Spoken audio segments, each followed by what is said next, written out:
Elizabeth Gilbert was 30 years old when she realized her life was headed in the wrong direction. She was married to a man she loved dearly, but they wanted different things. He wanted a family, and she wanted to explore her independence. For the next 4 years, Gilbert moved through the emotional struggles of ending one life and beginning another.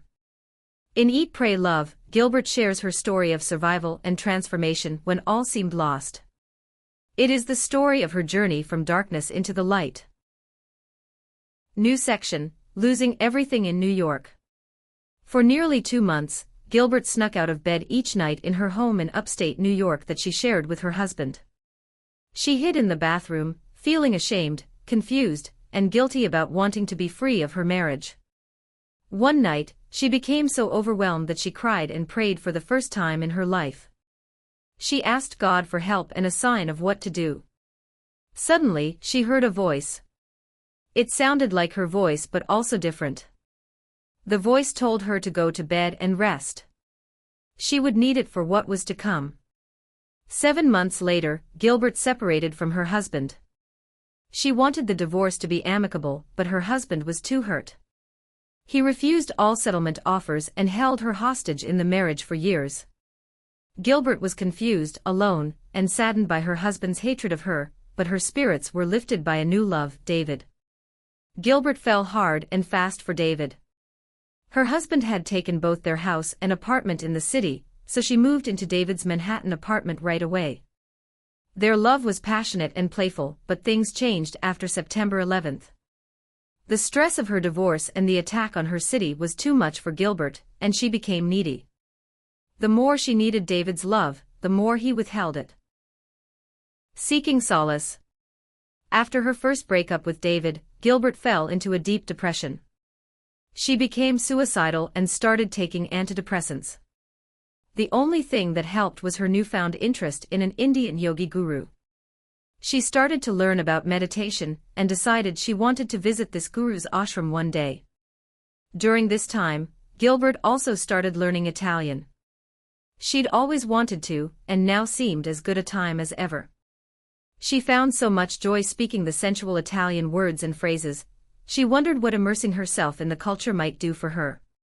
She also visited Bali during this time on assignment for a magazine.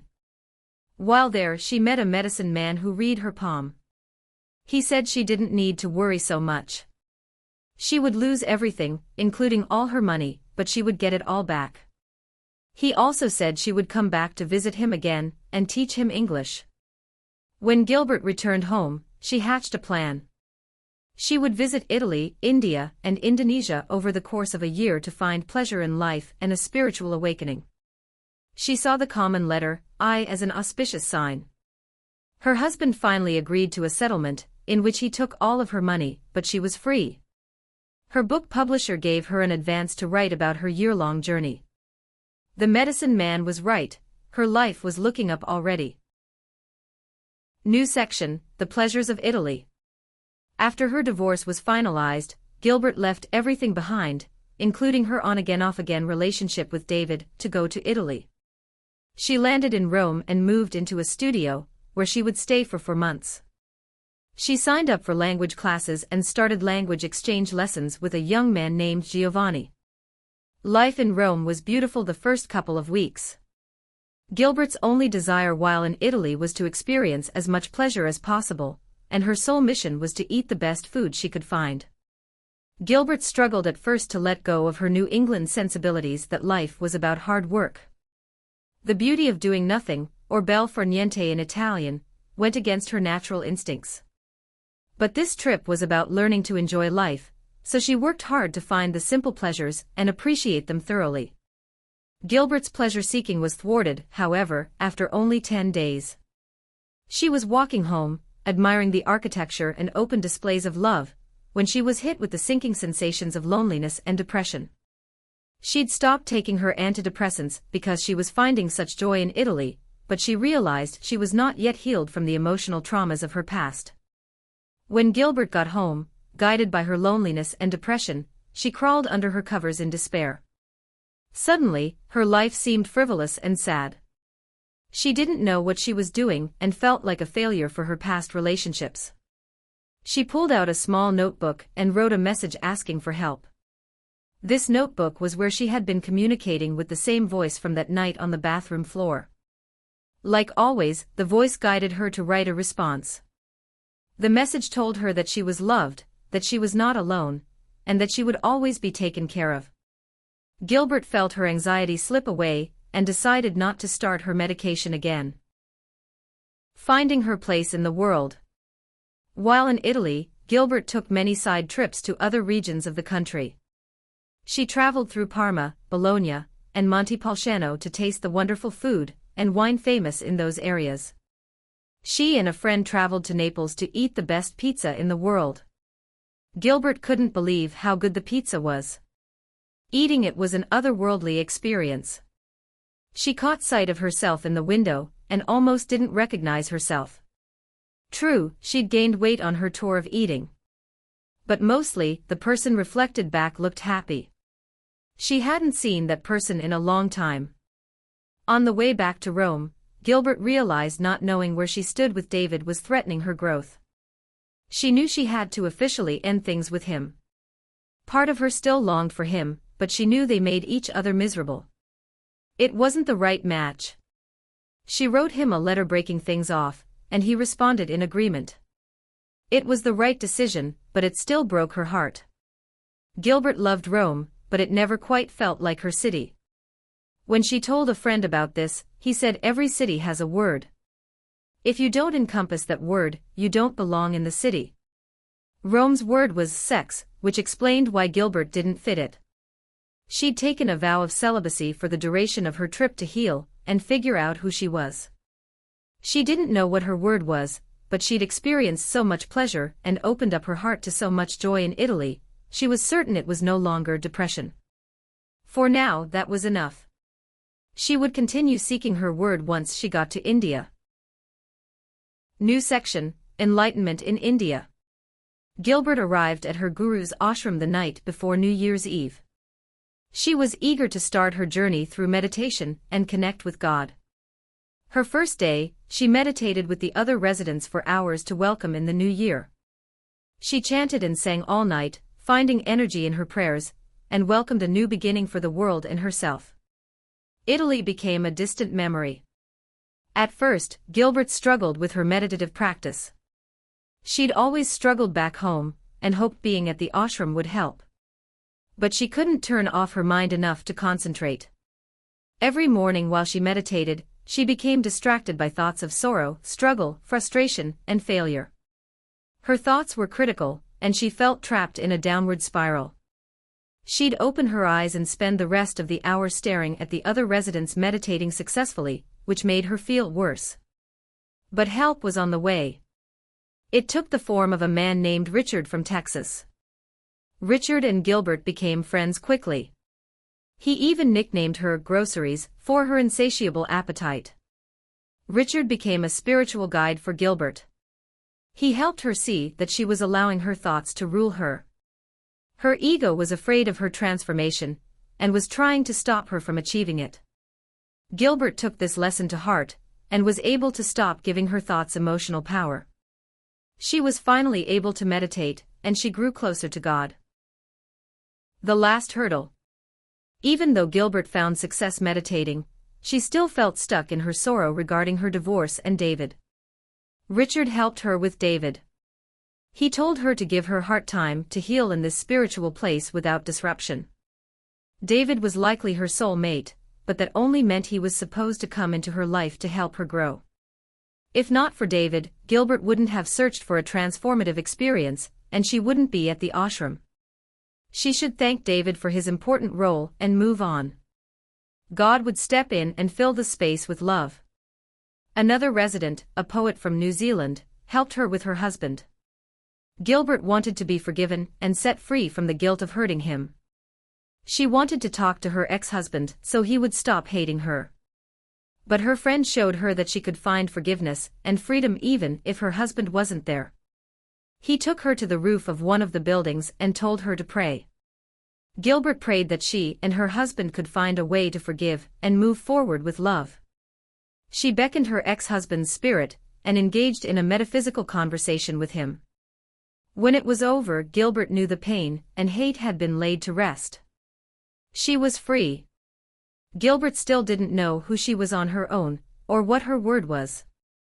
She continued to practice meditation and grew stronger in her ability to quiet her mind. Then, one day, she had a deep experience with God. She slipped into Turiya, the fourth dimension of consciousness, and realized that God was inside her. God was love, and that love lived in her soul. She didn't have to fear losing it. As long as she opened her heart to God, she would embody pure love. By the time Gilbert left the ashram, she was balanced and at peace in her heart. She'd found a place to put her demons and surrounded them with love. She didn't need to run from anything anymore. Every ounce of her was part of God's love. She also found her word while reading a yogic text. The word was antivasan, which roughly meant someone who lives on the border of two worlds. That was who she was now. She existed on the border of her past and future. There were so many more levels of discovery to encounter, and she would keep moving forward, learning more along the way, and following the path of her heart forever. New section, The Socialite of Indonesia. Gilbert landed in Bali with no plan or knowledge of how to find the medicine man she met 2 years before. But Bali was a major tourist destination, so getting around as a Westerner was easy. She found a hotel in a town called Ubud, which she believed was close to where the medicine man lived. The front desk attendant knew Ketut Lair, the medicine man, and agreed to take her there. Gilbert thought it would take weeks to locate this man. She should have known God would provide. Ketut didn't remember Gilbert right away, and she despaired that she'd misjudged the importance of their last meeting. But when she reminded him that she was the writer from New York, he perked up. He didn't recognize her at first because she looked so different. Before, she was old and sad. Now, she was young and beautiful. He invited her to visit him every day. He would teach her Balinese meditation, and she would teach him English. Gilbert and Ketut grew close over the next few weeks. He taught her the meditation practice of sitting and smiling, allowing the smile to reach inside and consume her full body. She did her best to teach him English, but she realized that what he wanted most was her company. Ketut spent every day healing or blessing nearly 100 people who came to his compound. He rarely left and enjoyed seeing the world through Gilbert's eyes. One day, Gilbert was hit by a truck and cut her leg. The wound became infected, but Ketut wouldn't heal it. He told her to find a doctor. She was surprised, but in hindsight, she saw that there was a larger plan in his refusal. The doctor Gilbert found was a female healer named Wayan, and their lives became intertwined. Living with purpose. Gilbert learned that Wayan was poor and struggling to make a life for her, her daughter, and 2 orphan children she'd taken in. She'd divorced an abusive husband, and was cast out of the compound to fend for herself. Gilbert wanted to do something to help her new friend. She organized a fundraiser among her friends and family in America, and raised enough money to help Wayan build a house. This gesture was significant, but so was the gift Wayan gave Gilbert. Wayan could see that Gilbert was devoid of love and started praying that she would find romance again. Within days, Gilbert met a man named Felipe. Felipe was a 52-year-old Brazilian who'd come to Bali years before to get over his divorce. Gilbert felt an instant connection to him, and they became close. Gilbert resisted his attempts at affection at first. She'd come this far in her celibacy and spiritual journey, and didn't want to threaten her progress by opening her heart to a man again. But she could see that Felipe was a different kind of man. He was an adventurer like her, and already had grown children. He wanted nothing from her other than to love her, and she eventually let him. Their relationship blossomed, and she fell in love with him, as well.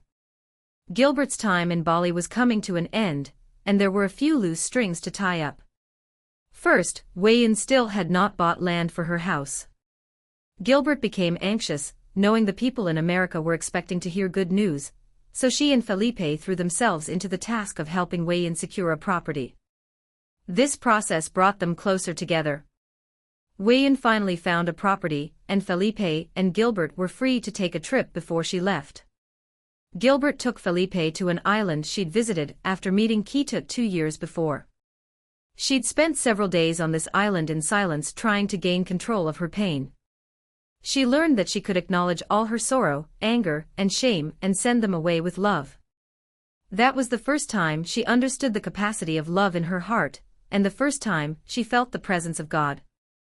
That night was also the first time she communicated with the voice in her notebook. The voice told her the same thing it did in Rome: she would always be loved and protected. That notebook and voice would save Gilbert's life many times over the next 2 years. Now, she knew whose voice it was. It was the voice of who she was now, her new balanced and happy voice calling her forth to her transformation. Taking Felipe to the island was her way of celebrating her union with that voice. She was ready for whatever life held for her now. And she and Felipe would find a way to be together in that life. Her journey to enlightenment was complete, but her life was just beginning.